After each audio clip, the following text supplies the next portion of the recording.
পরম শান্তি। প্রিয় সাধকবৃন্দ, এই শুভক্ষণে আমরা শুধু একটি জায়গায় একত্রিত হইনি, আমরা যেন এক পবিত্র নদীর তীরে এসে দাঁড়িয়েছি, যার প্রবাহ আমাদের আত্মস্বরূপের দিকে নিয়ে যাবে।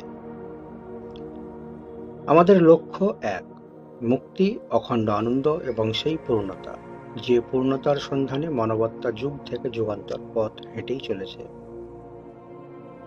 কিন্তু বন্ধুরা, এই মুক্তির পথে সবচেয়ে বড় বাধার পর্বতটি বাইরে কোথাও নেই, সেটি লুকিয়ে আছে আমাদের চেতনার অতল গভীরে, যাকে আমরা মন বলে জানি। যে মন নিজের অস্তিত্ব টিকিয়ে রাখার জন্য নিরন্তর খেলা করেই চলেছে। এই খেলা কেবল শুধু চালাকি নয়, এটি অস্তিত্বের অতি সূক্ষ্মতম সূক্ষ্ম চাল। মন প্রথমেই আমাদের কাছে একটি মিথ্যাচার তুলে ধরে, হয় পূর্ণ সংসারে প্রবেশ করো, না হয় পূর্ণ সন্ন্যাস গ্রহণ করো। মন চাই আমরা হয় জীবনে অতিরিক্ত আসক্ত হই, নয়তো জীবনের দায়বদ্ধতা থেকে পূর্ণ পালিয়ে যায়। কিন্তু আধ্যাত্মিকতা কোনো পালায়ন নয়। আধ্যাত্মিকতা বলছে আপনার কর্মের মাঝেই আপনার ঈশ্বর বিরাজমান। আপনার কর্ম এবং আপনার সম্পর্ক, এগুলি আপনার প্রথম তপস্যা। যখন আপনার মন সংসারকে ঘৃণা করতে বা অতিরিক্ত ভালোবাসতে বাধ্য করে, তখন জানবেন সে আপনাকে প্রকৃত সাধনা থেকে দূরে সরিয়ে দিতে চাইছে। আমাদের শিখতে হবে এই সংসারের প্রতি দায়িত্ব পালন করেও কিভাবে মনের এই চালাকি থেকে নিজেকে মুক্ত রাখা যায়।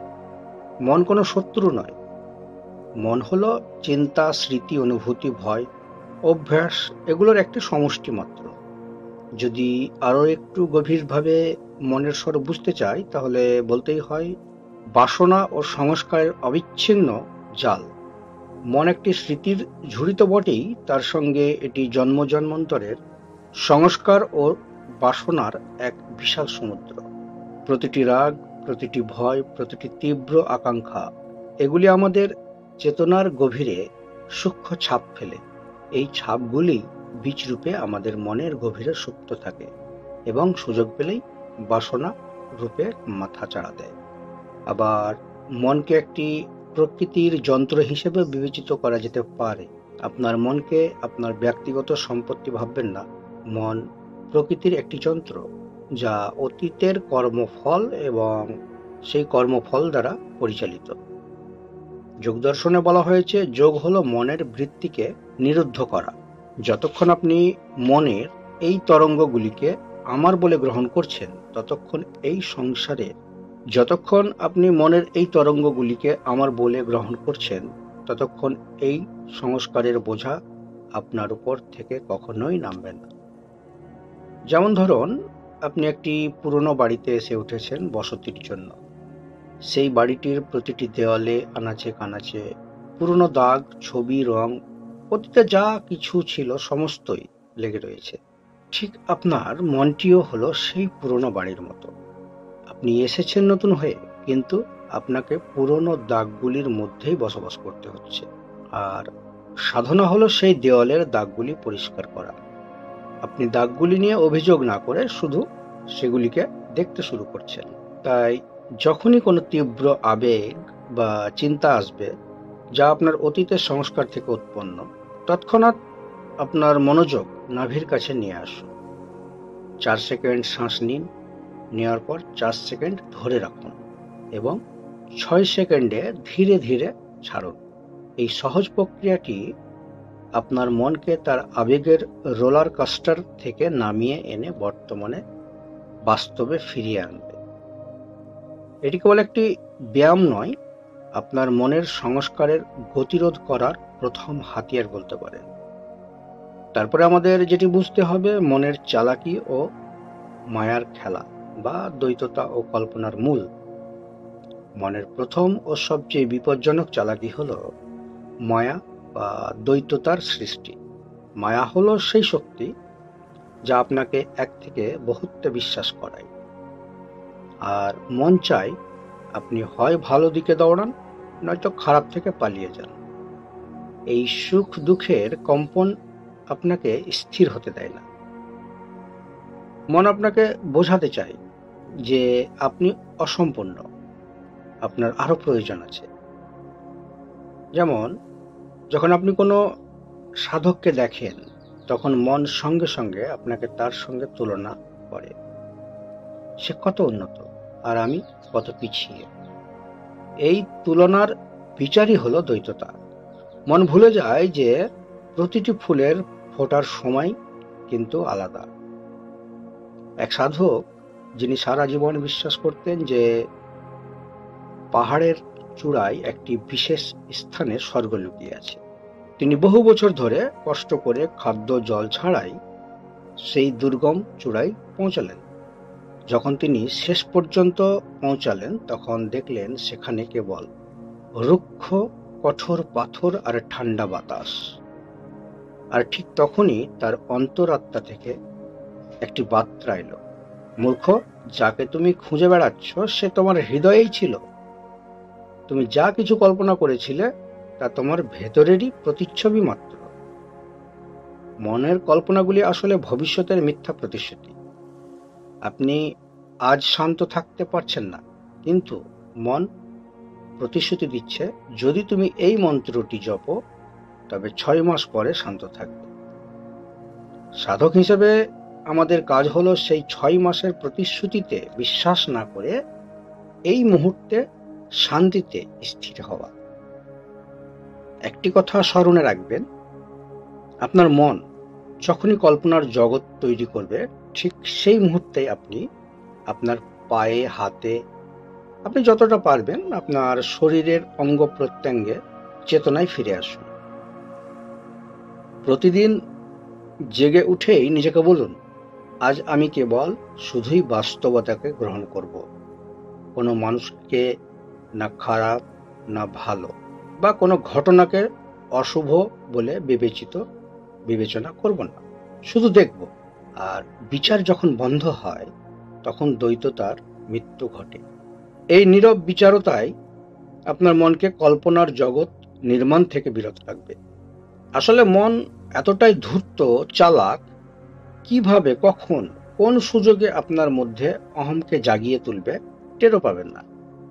যেমন অহংকার, এটি কেবল বাহ্যিক গৌরবের প্রকাশ নয়, এটি একটি সূক্ষ্ম, প্রায় অদৃশ্য বিষ বলতেই পারেন, যা অজান্তেই সাধকের সমস্ত সাধনাকে ভেতর থেকে ক্ষয় করে দেয়। এই অহংকারের মূলেই হচ্ছে অহম, আমি বোধ। আর এই মিথ্যা সত্তা, যা নিজেকে বিশ্ব ব্রহ্মাণ্ড থেকে আলাদা মনে করে এবং আলাদা থাকার ভ্রান্ত ধারণাকে সত্য বলে ভেবে নেয়।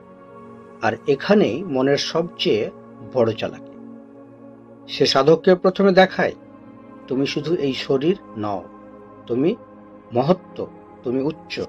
কিন্তু সেই মহত্বের অনুভূতিতেও সে আমিকে কেন্দ্রে বসিয়ে দেয়।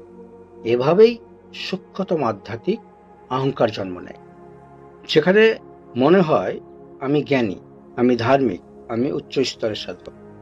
আমরা যদি অহংকারের প্রকারভেদ দেখতে চাই, তো সব থেকে মারাত্মক 3টি অহংকার খুঁজে পাব: স্থূল অহংকার, সূক্ষ্ম অহংকার এবং আধ্যাত্মিক অহংকার। এই 3 স্তরের অহংকার ধীরে ধীরে মনকে গ্রাস করে।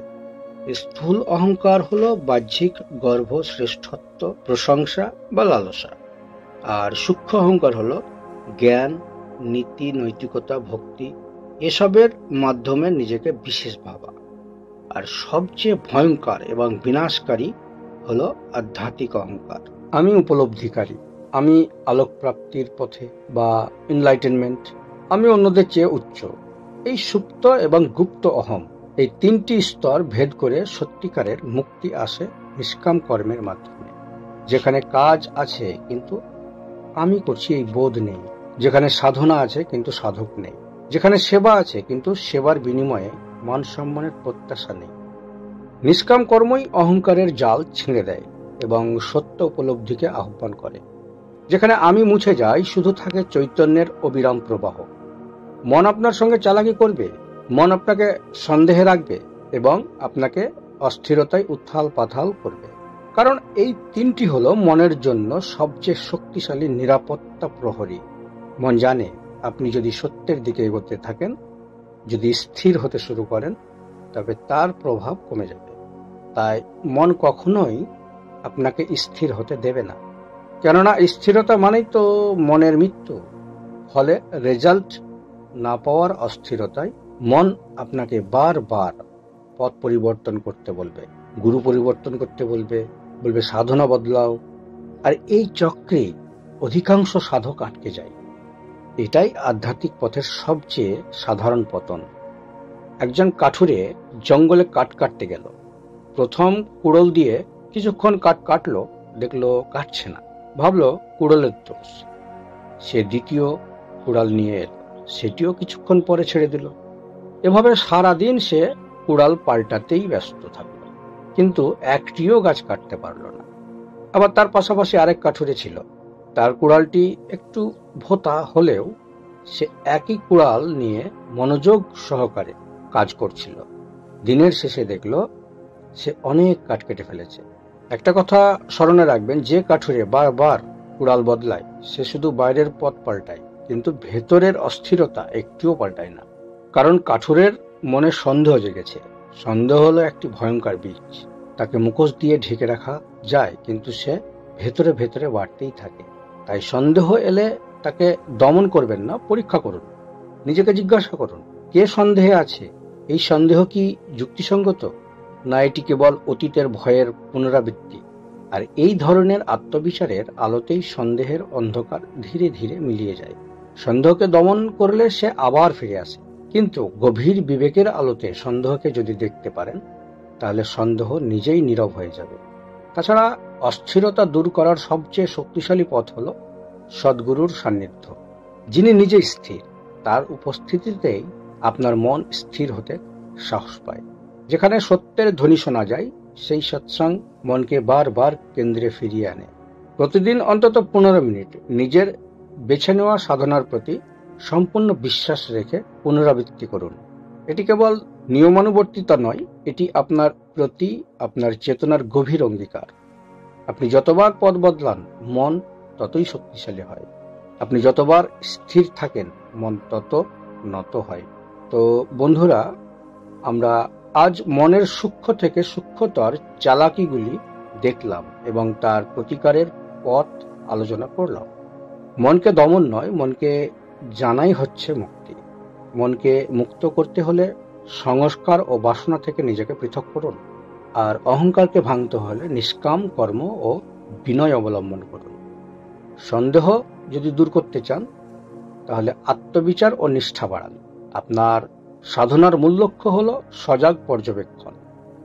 মন যখনই কোনো খেলা শুরু করবে, আপনি শুধু শান্তভাবে দেখুন, তার সাথে তর্ক করবেন না, শুধু দেখুন। আপনি যখন সাক্ষীভাবে স্থির হবেন, মন নিজে থেকেই শান্ত হবে। মুক্তি শুধু এক ধাপ দূরে, আপনাকে কিছুই করতে হবে না, শুধু মনকে বিকৃত করা থেকে বিরত থাকুন। এই মুহূর্তে শান্ত হন, স্থির হন। তো যাই হোক, সকলের সাধনা সফল হোক।